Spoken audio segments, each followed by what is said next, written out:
AMWJU Golden Jubilee celebration ka mari leinana pangthokpa Ahanba journalist shooting competition da TOMTV ki Sub Editor Onel Shambanduram na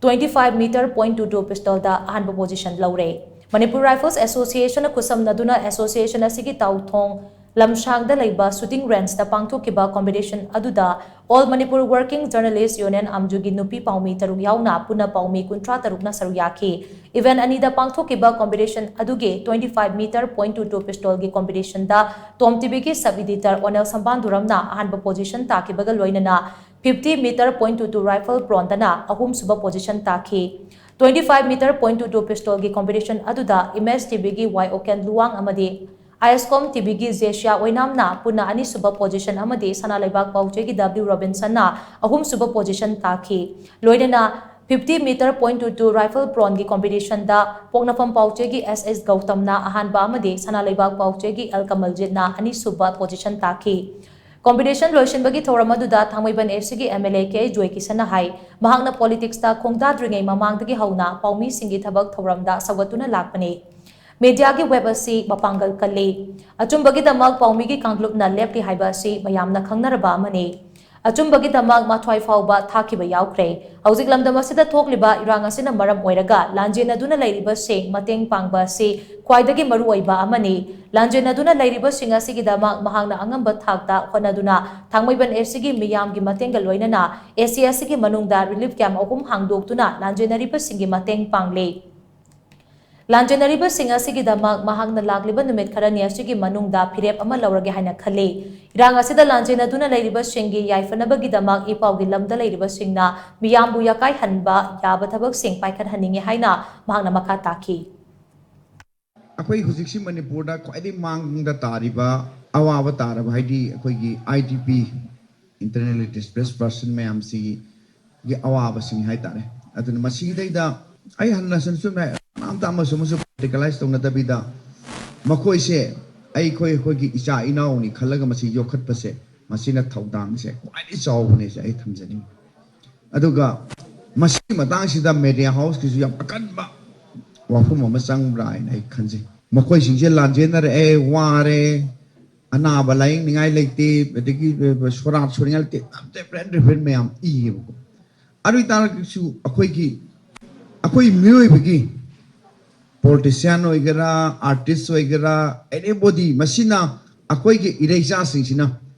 awaba tar khana akoi gi role si kaino sidi inai nei na da man ba nena masu ai kwai na hena tasan ba usan ba wat pa orem ba ai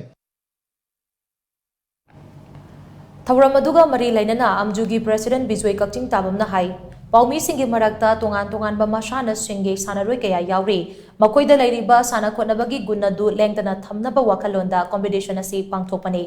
shooting competition asi choi asidagi hauraga chang naina chahi khudingi pangthoknaba khonaragani maragasida AMWJU sinduna lakleba February tha duaida sports discipline kharada Northeast ki oina journalist singi oiba competition ama pangthoknaba thawrang tawri haina mahangna makha taki magi tongan ba makedagi aya baloina hore football sanaba kangbu yauri badminton sanaba kangbu TT sanaba kangbu yam magi level da adum hore shooting ji koi handangna officially organized oraga first journalist shooting competition haina sinjabani adu mas first sai hairamna mathang da giri second third sai series naina laani sigi mamang da koi shooting competition se koi ani rak ahum kumba tawgre अखोई कुमल पाकी shooting race तौरे अदु मतम the cone officially फजना तौगिदो मरमना कोन कया सुगनो कदोनो कोई mark तौबंगम खिति अदु कोई हंदक तही सिद खिति कोई बसी सही की सांग नाना कोई सिम होरानी बसे उते कोई सही खुदिंग यावसंग मतम द कोई यावसंग स्पोर्ट्स फेस्टिवल से कोई सुजन सिंगी पंथोई अदु लाइव थीबदी होगिबा कोरोना लाखिबा मदि कांग की इरांग लाखिबा सिने मरम ओरगा कोई होगिबा सही अनि सि यावसंग स्पोर्ट्स फेस्टिवल से कोई सिनबंगम लाई मरक सिदा कोई हंदकते कोई लाकदोरिबा फेब्रुआरी मार्च स्वाइदा कोई ऑप्शनगी मतम स्वाइदा येंगा मतम साबम येंगा नॉर्थ ईस्ट की ओइना कोई हानासु नॉर्थ ईस्ट से नॉर्थ ईस्ट जर्नलिस्ट स्पोर्ट्स में से कोई गुवाहाटी दा कोई नॉर्थ ईस्ट की जर्नलिस्ट अपुन बसिला कोई सिलम अदुसु सिनगी दा बसि कुइरे सही मंगा तरुम सोरे अदु हंदकता गिदे कोई आइटम लोइना मक्ति नतबा कोई आइटम खरा खंगल लगा कोई करोसी ꯀꯩꯅꯣꯗ ꯑꯩꯈꯣꯏꯒꯤ ꯂꯥꯛꯀꯗꯧꯔꯤꯕꯁꯤꯗ ꯑꯩꯈꯣꯏ ꯅꯣꯔꯠ ꯏꯁꯀꯤ ꯑꯣꯏꯅ ꯁꯤꯟꯒꯦ ꯍꯥꯏꯅ ꯑꯩꯈꯣꯏ ꯑꯝꯖꯨꯒꯤ ꯃꯥꯏꯀꯩꯗꯒꯤ ꯑꯁꯥ ꯇꯧꯖꯔꯤ ꯊꯧꯔꯝ ꯑꯗꯨꯗ ꯊꯥꯡꯃꯩꯕꯟ ꯑꯦꯁꯤꯒꯤ MLA ꯀꯦ ꯖꯣꯏ ꯀꯤꯁꯟ ꯑꯝꯖꯨꯒꯤ ꯄ꯭ꯔꯦꯁꯤꯗꯦꯟꯠ ꯕꯤꯖꯣꯏ ꯀꯛꯆꯤꯡ ꯇꯥꯕꯝ ꯁꯣꯁꯤꯌꯦꯜ ꯑꯦꯛꯇꯤꯚꯤꯁꯠ ꯑꯣꯏꯅꯥꯝ ꯔꯣꯃꯦꯟ ꯑꯃꯗꯤ ꯕꯥꯅꯨꯕꯤ ꯃꯦꯃꯣꯔꯤꯌꯦꯜꯒꯤ ꯆꯦꯌꯔꯃꯦꯟ A ꯁꯟꯖꯣꯏꯅ ꯄ꯭ꯔꯦꯁꯤꯗꯦꯟꯠ ꯃꯦꯝꯕꯔ ꯑꯣꯏꯅ ꯁꯔꯨꯛ ꯌꯥꯈꯤ ꯊꯧꯔꯝ ꯑꯗꯨꯗ ꯀꯝꯄꯤꯇꯤꯁꯟ ꯑꯗꯨꯗ ꯃꯀꯣꯛ ꯃꯊꯪ ꯇꯥꯔꯕꯁꯤꯡꯗ ꯃꯅꯥ ꯃꯊꯨꯝ ꯄꯤꯗꯨꯅ ꯄꯨꯛꯅꯤꯡ ꯊꯧꯒꯠꯈꯤ